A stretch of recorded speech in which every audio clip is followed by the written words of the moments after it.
سب سے ضروری چیز کہ نبی صلی اللہ علیہ وآلہ وسلم کی پیدائش کا جو مہینہ، سال اور دن کون سا ہے.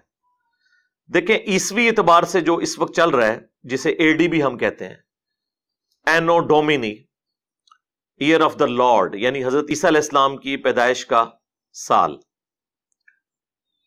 عوام میں تو مشہور ہے کہ یہ after death of Jesus Christ ہے. یہ بالکل غلط ہے، ایسا نہیں ہے. اس کا مطلب ہے لیٹن زبان کا یہ ورڈ ہے ایئر آف دا لارڈ، آقا کی پیدائش کا سال. اب چونکہ زیادہ تر ایتھیزم کا زور ہے، بلکہ ایتھیزم بھی نہیں کہنا چاہیے، سیکولرزم، جس میں مذہب کی کوئی اتنی امپورٹنس نہیں ہے، تو اس کے ایکویلنٹ انہوں نے ایک ورڈ اب ڈیوائز کیا ہے، سی ای، کامن ایرا، اور B C E, before common era, یا کامن ایرا بھی ہم بول دیتے ہیں اردو میں. ویسے جو شروع سے چل رہا تھا وہ اے ڈی اور بی سی تھا، بیفور کرائسٹ، اور اے ڈی اینو ڈومینی، یعنی جس سال حضرت عیسیٰ پیدا ہوئے. تو ہمیں یہ فخریہ طور پر اے ڈی لفظ کو یوز کرنا چاہیے، اس کا تعلق ایک پیغمبر کے ساتھ ہے. اس اعتبار سے نبی علیہ السلام کی جو پیدائش کا سال ہے وہ 571 ہے. تو یہ جو ہمارا سن عیسوی چل رہا ہے، اس میں نبی علیہ السلام کی پیدائش کا سال 571 اے ڈی ہے، بمطابق 22 اپریل، جو کیلکولیشن سے پتا چلتا ہے. اور آپ کی ڈیتھ کا جو ایئر ہے وہ 632 ہے، 8 جون 632 عیسوی. عرب کے اندر اس وقت سال نہیں چلتے تھے، بلکہ بڑے بڑے ایونٹس کے ذریعے سالوں کو یاد رکھا جاتا تھا. نبی علیہ السلام کی پیدائش جس سال ہوئی اس سال بہت بڑا ایونٹ ہوا، عام الفیل والا واقعہ، جو قرآن میں بھی اللہ تعالیٰ نے رپورٹ کیا. ابراہ کا لشکر اللہ تعالیٰ نے برباد کر دیا تھا، جو خانہ کعبہ کے اوپر چڑھائی کے لیے آیا تھا. نبی علیہ السلام اس سال پیدا ہوئے. تو عرب کے لوگ کسی کی پیدائش کو یاد رکھنے کے لیے کوئی بڑا ایونٹ یاد رکھتے تھے، اور پھر وہ کہتے تھے کہ فلاں شخص اس سال پیدا ہوا، یا اس سے اتنے سال پہلے پیدا ہوا، یا اس سے اتنے سال بعد پیدا ہوا. جس طرح ہمارے پاکستان میں بھی میں سمجھتا ہوں 2005 کا جو زلزلہ ہے وہ ایک بہت بڑا بینچ مارک ہے. اس ایونٹ کے اعتبار سے لوگ بات کرتے ہیں. ہمارے جیلم شہر میں 1992 میں بہت بڑا سیلاب آیا تھا. اب کئی ایسے بچے ہیں جن کی مائیں جب ان کا تعارف کرواتی ہیں تو کہتی ہیں سیلاب والے سال پیدا ہوا. ایسی ظاہر ہے وہ بہت بڑا ایونٹ تھا جیلم کے لیے. ایون آج بھی میں آپ کو بتا رہا ہوں کہ یہ حوالے استعمال ہوتے ہیں. تو جامعہ ترمذی کے اندر حدیث موجود ہے، دلائل النبوہ کے اندر موجود ہے کہ نبی علیہ السلام عام الفیل والے سال، جس سال ابراہ کے لشکر کو، ہاتھیوں والے لشکر کو اللہ تعالیٰ نے معجزانہ طور پر تباہ و برباد کیا. اور بیسیکلی یہ اللہ تعالیٰ نے اس سال کو یادگار بنائے اس لیے تھا کہ اس سال نبی علیہ السلام کی پیدائش ہونی تھی. ایک بہت بڑا واقعہ تھا، انسانی ہسٹری کا سب سے بڑا واقعہ رسول اللہ کا دنیا میں تشریف لانا ہے صلی اللہ علیہ وآلہ وسلم. تو آپ صلی اللہ علیہ وآلہ وسلم اس سال پیدا ہوئے. اب آپ کی پیدائش کا جو دن ہے اس کے اوپر تو کنسنسس ہے کہ وہ منڈے کا دن ہے. وہ صحیح مسلم کے اندر حدیث موجود ہے، نبی علیہ السلام منڈے کا روزہ رکھتے تھے. پوچھا گیا آپ روزہ کیوں رکھتے ہیں؟ صحیح مسلم میں 2750 نمبر حدیث ہے، کانٹینیوس نمبرنگ میں. تو آپ علیہ السلام نے فرمایا فیہ ولدت وفیہ انزل علیہ، اس دن میں پیدا ہوا اور اس دن مجھ پر پہلی وحی نازل ہوئی. تو نبی علیہ السلام اپنی پیدائش کی خوشی اور قرآن کے نزول کی خوشی اکٹھی مناتے تھے. ہر سال نہیں، ہر مہینے نہیں، ہر ویک میں منڈے والے دن پیر کا روزہ رکھ کر. اچھا اب تاریخ کیا تھی اس کے حوالے سے ہمارے پاس جو سب سے یعنی قریبی کوئی اگر مواد ملتا ہے تو وہ دلائل النبوہ امام بیہقی کی کتاب میں محمد بن اسحاق تابعی کا قول ہے، جو انس ابن مالک کے شاگرد ہیں، 150 ہجری میں فوت ہوئے. وہ کہتے ہیں کہ نبی علیہ السلام عام الفیل والے سال 12 ربیع الاول کو منڈے کے دن پیدا ہوئے، اور آلموسٹ یہی الفاظ شیعہ کے ہاں اصول الکافی، جس طرح ہمارے ہاں صحیح بخاری ہے، ان کی جو حدیث کی ٹاپ آف لسٹ کتاب ہے اصول الکافی، اس میں جو 110 نمبر چیپٹر ہے وہ نبی علیہ السلام کی پیدائش سے متعلق ہے، اس میں بھی موجود ہے کہ نبی علیہ السلام 12 ربیع الاول کو پیدا ہوئے۔ لہذا منڈے کا دن 12 ربیع الاول کی تاریخ یہ اہل سنت اور اہل تشیع کے ہاں کتابوں کی حد تک تو ایگریڈ اپان ہے۔ پریکٹیکلی شیعہ جو ہے وہ 17 ربیع الاول کو منا رہے ہیں، اہل سنت میں جو بریلوی مکتب ہے وہ 12 ربیع الاول کو ایمفیسائز کرتا ہے، جبکہ اہل حدیث اور دیوبند 9 ربیع الاول کی بات کرتے ہیں۔ اپنے اپنے طریقے سے سارے منا ہی رہے ہوتے ہیں، کوئی اسے امام الانبیاء کانفرنس کہہ کے مناتا ہے، کوئی سیرت النبی کانفرنس کے ذریعے، کوئی میلاد مصطفیٰ کانفرنس کے ذریعے صلی اللہ علیہ وآلہ وسلم۔ بہرحال اس کے اوپر اتنا تو کنسنسس ہو چکا ہے کہ ربیع الاول کے مہینے میں ہمیں نبی علیہ السلام کی سیرت کو، آپ کے کردار کو، آپ کے معجزات کو، آپ کے دنیا میں آنے کے مقصد کو ڈسکس کرنا ہے۔ جمعے کے خطبوں کے اندر تمام مکاتب فکر کے لوگ ڈسکس کرتے ہیں، اور اس پہ اجماع ہو چکا ہے۔ تو اجماع خود بہت بڑی دلیل ہے۔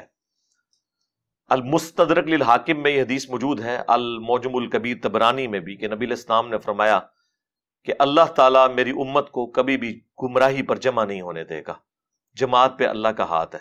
جماعت سے مراد یہ پارٹیاں نہیں، یعنی پوری امت جس چیز کو صحیح سمجھ رہی ہوگی وہ درست ہوگی۔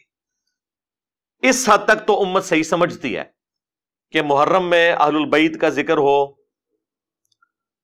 رمضان میں رمضان کا ذکر ہو، روزوں کا ذکر ہو، اس کے مسائل بیان ہو، ربیع الاول کے موقع پر نبی علیہ السلام کی شخصیت کو ڈسکس کیا جائے۔ باقی یہ جو کچھ اپنے اپنے انداز میں جو میلاد منایا جا رہا ہے دنیا کے مختلف کونوں کے اندر،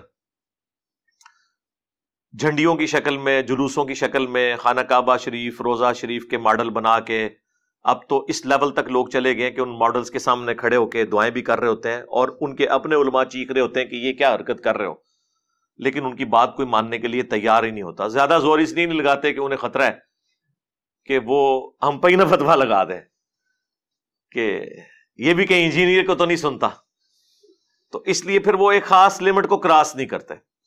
یہی ہوتا ہے جب آپ سنت کے راستے کو چھوڑتے ہیں تو پھر ایک ایکسٹریم لیول تک چیزیں چلی جاتی ہیں جو آپ کے قابو نہیں آتی۔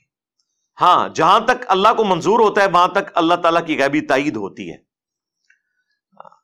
تو غیبی تائید اس لیول تک تو ہے کہ ہم ربیع الاول میں ڈسکس کریں، کیوں نہ کریں، یعنی اس سے بڑا کوئی موقع نہیں ہے کہ نبی علیہ السلام کے پیدائش کے مقصد کو، آپ کی سیرت کو، آپ کے معجزات کو، آپ کی صورت کو، ان ساری چیزوں کو ڈسکس کیا جائے۔ اس میں کوئی دوسری رائے نہیں ہے۔ یہ تو بہت بڑی بدبختی ہے کہ کوئی اس مہینے کے اندر ان چیزوں کا ذکر ہی نہ کرے، اور ہر اوٹ پٹانگ ٹاپکس جو ہیں وہ اپنے جمعے کے خطبوں کا حصہ بنا لیں، پولیٹیکل ٹاپکس بھی، اپنے فرقوں کے فضول قسم کے ٹاپکس، ان کو تو ڈسکس کریں، اور نبی علیہ السلام کے دنیا میں آنے کے مقصد کو، آپ کے میلاد کو، آپ کی سیرت کو، آپ کی صورت اور معجزات کو ڈسکس نہ کریں، تو یہ تو بدبختی کسی کی ہو سکتی ہے۔ اور اس لیول پہ چیزیں شروع سے چلتی آ رہی ہیں۔ ہمیں اختلاف ان چیزوں کے اوپر ہے جو یہ بعد میں چیزیں مطلب اس لیول پہ ایڈ ہوئی ہیں کہ آج وہ قابو نہیں آ رہی کسی کی، اس کے اوپر ہم بات کرتے ہیں وقتاً فوقتاً، اور احسن طریقے سے اپنا پوائنٹ آف ویو لوگوں کے سامنے رکھتے ہیں۔ اچھا، اب آپ کو حیران کن بات بتاؤں، فتاوی رضویہ کے اندر اعلیٰ حضرت نے نبی علیہ السلام کی پیدائش کی تاریخ 8 ربیع الاول لکھی ہے۔ ہاں، اور غنیت الطالبین میں شیخ عبد القادر جیلانی نے 10 محرم الحرام لکھی ہے، اور اسی کو راجع قرار دیا ہے۔ پیدائش کا مہینہ بھی فارغ ہو گیا اور تاریخ بھی فارغ ہوگی محرم میں۔ اب ہمارا ایک معصومانہ سوال ہے کہ آپ لوگوں کا یہ دعویٰ ہے کہ جو اولیاء اللہ ہیں، اور پھر آپ کلیم کیے ہوئے ہیں شیخ عبد القادر جیلانی کو اپنے بنائے ہوئے اولیاء میں سے۔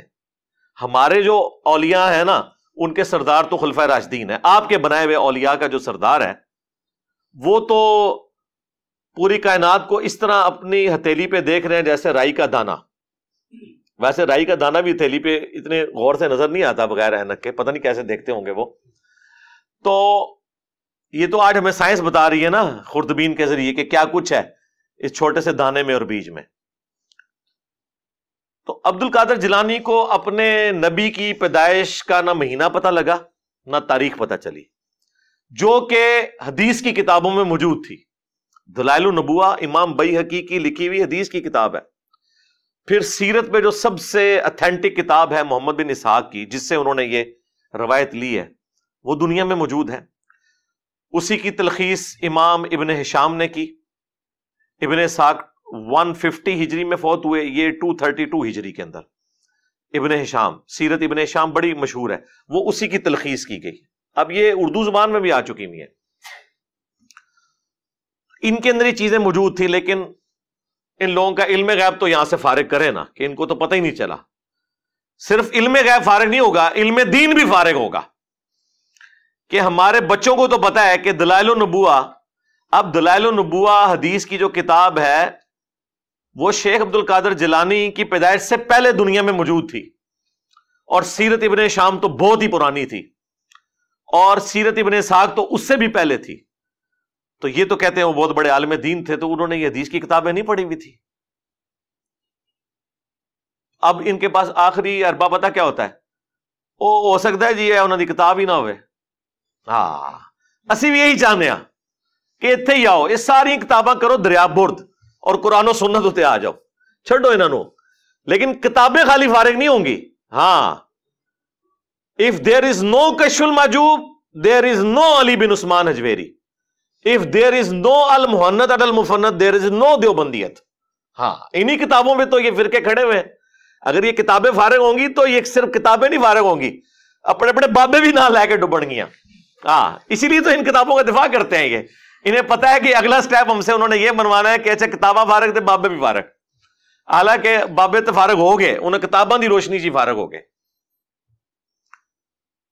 یہ اس طرح کی چیزیں یعنی پبلک میں چونکہ چل رہی ہوتی ہیں, اس لیے میں نے اسے ڈسکس کیا.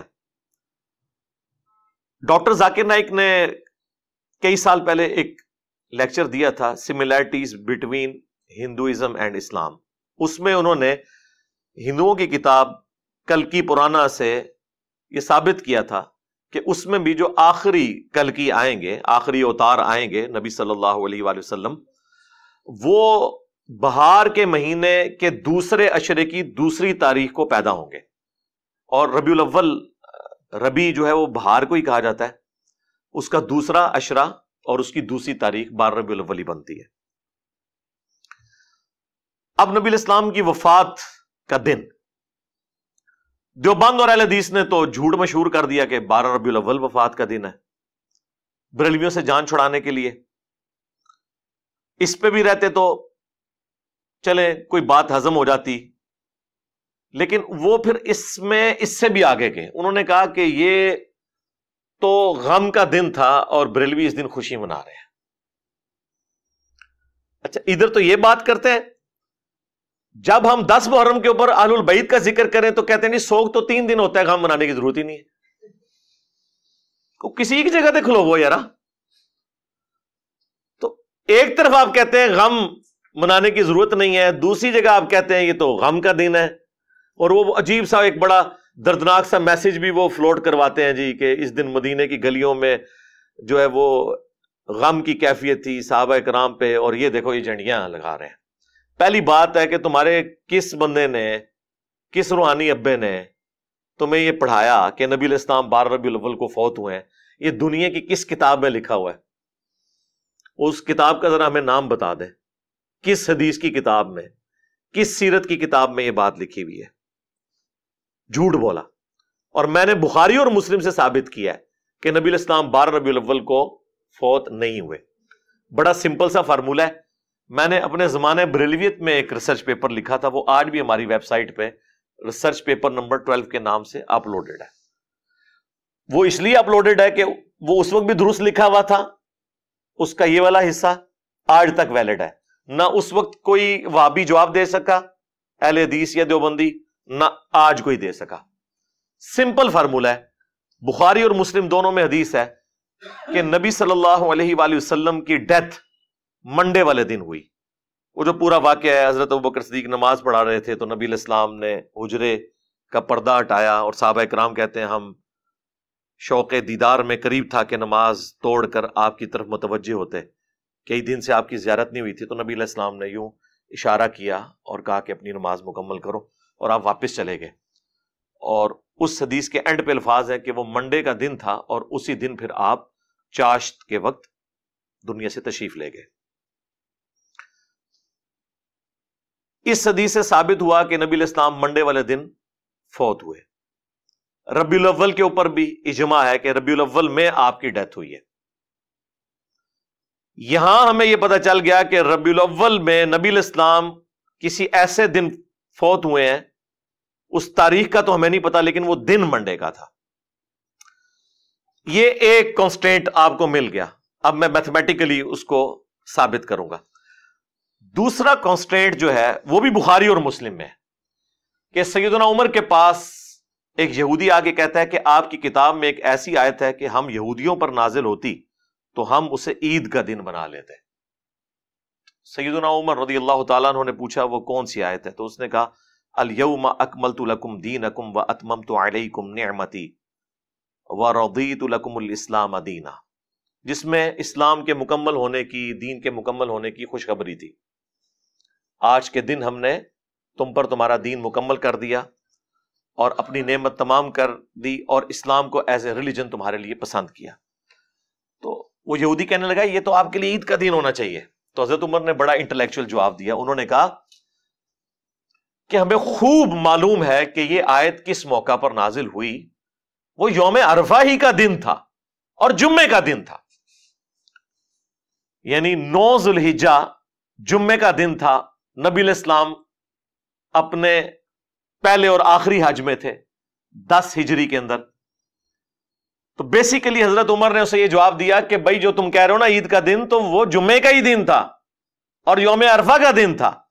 یعنی اس دن اللہ نے ہمیں پہلے ہی 2 عیدیں دی ہوئی تھی. اور یہ جو میں فارم بیان کر رہا ہوں نا، یہ سیم الفاظ ابن عباس سے ثابت ہیں.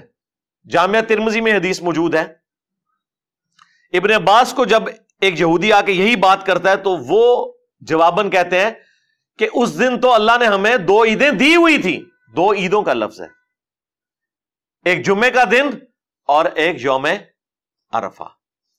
اچھا، اس سے پتا چلا یہ جو عید کے لفظ پہ بھی آپ جھگڑتے ہیں نا کہ جی عیدیں 2 ہی ہوتی ہیں. سرکار 52 عیدیں تو یہ ہو گئی، 52 جمعے تو سال میں آتے ہیں، اور یوم عرفہ 53.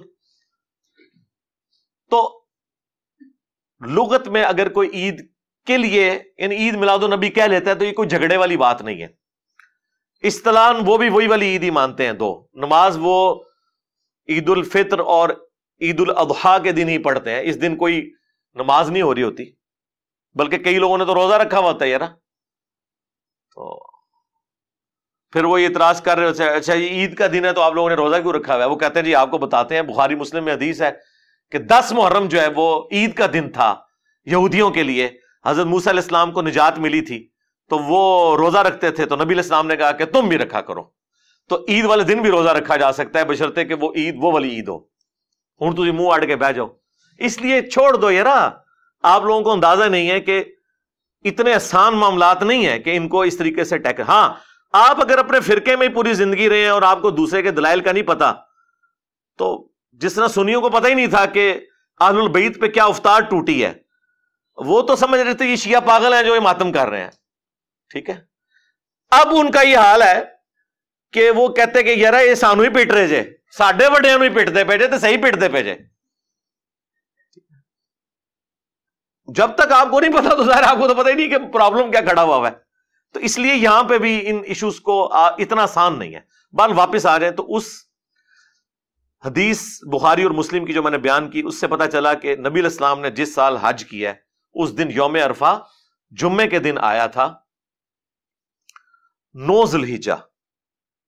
تو دیکھیں 9 ذو الحجہ جمعے کے دن، اس کے بعد ذو الحجہ کے بعد کون سا مہینہ آتا ہے؟ محرم، پھر سفر، اور پھر ربیع الاول. تو بیسیکلی تو 3 ہی مہینے انوالو ہوئے, یہ چوتھے کو بھی چلے بیچ میں شامل کر لیں. یہ جو 3 مہینے ہیں نا جن کے چاند دیکھے گئے ہیں وہ کون کون سے ہیں؟ محرم, صفر اور ربیع الاول. یہ تینوں مہینے 30 کے رکھ لیں, تینوں 29 کی رکھ لیں, حالانکہ 3 کٹھے 29 اور 30 کے نہیں ہوتے. 2 29 1 30, 1 29 2 30, کوئی بھی کمبینیشن بنا لیں اور آپ گننا شروع کریں کہ 9 ذوالحجہ کو جمعہ تھا, 10 ذوالحجہ کو ہفتہ ہوا, یوں کرتے کرتے آپ ربیع الاول تک جب پہنچیں گے نا, اور چاروں جو پاسبل آپ کی بنتی ہیں کیلکولیشنز کہہ لیں یا آئٹریشنز پرفارم جو کرنی ہے وہ آپ کر لیں, تو آپ دیکھیں گے کسی کیلکولیشن میں بھی حیران کن بات ہے کہ 12 ربیع الاول منڈے والے دن نہیں بن رہی ہوگی, یا وہ جمعے والے دن بن رہی ہوگی, یا وہ ہفتے والے دن بن رہی ہوگی, یا اتوار کو بن رہی ہوگی, منڈے کو نہیں بن رہی. جبکہ بخاری مسلم سے ہمیں پتا چلا کہ وہ منڈے کا دن تھا, تو اس کا مطلب ہے کہ 12 تو نہیں تھا, اس کے علاوہ کوئی اور دن ہو سکتا ہے.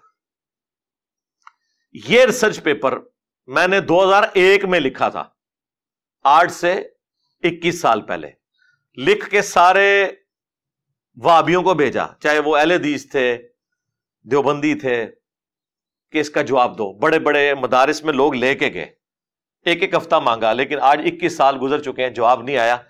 شیخ زبیر لذیذ صاحب سے میری 2008 میں بات ہوئی تو وہ مجھے کہنے لگے میرے پاس بھی آیا تھا, تو میں نے کہا آپ ہی جواب لکھ دیتے. کہتے جواب کیا لکھتے, صحیح لکھا ہوا تھا, لیکن خاموشی اختیار کر لی.